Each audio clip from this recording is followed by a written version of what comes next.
For TraderInsight.com, I'm Adrian Manns, and it's time for your daily dose of the doctor. Well, if you joined me at the Orlando Money Show, then you saw a presentation that included a pattern called Baltimore Chop. This is a 2 standard deviation opening gap reversal, and you see here an example of just that setup, and what's happening is it is resting right on top of that 144.49 R2 pivot first thing in the morning.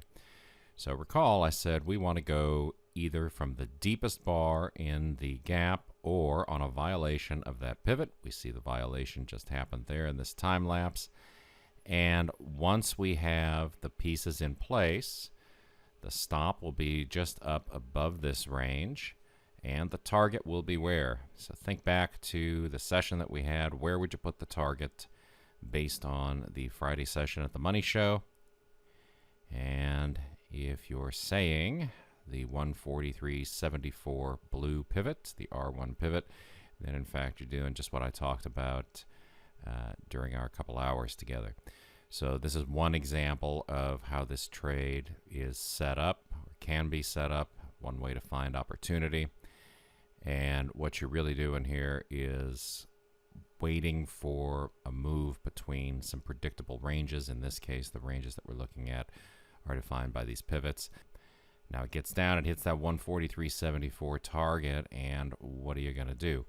If you have it set up as an OCO order, the way that I talked about using Realtick, then it closed you out, and of course you're going to miss this extension here. But as I told you, it's not up to you to find the exact point that a stock's going to move.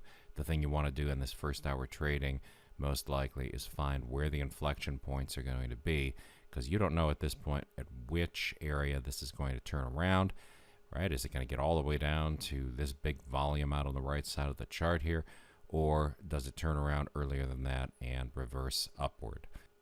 So here we see it is making the move back up to that R2 pivot.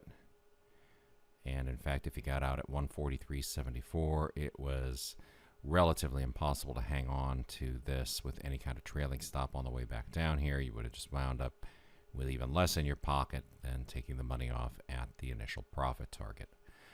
So that's a real world example of one of the Baltimore Chop setups. We talked about a bunch at the Money Show as well as, of course, at the boot camp. I hope all the reasoning here is just as clear as day. If it's not, you know the drill. Shoot me an email, adrian@traderinsight.com. I hope you had a great trading day today and an even better one on deck for tomorrow. The best trader education anywhere, only from traderinsight.com.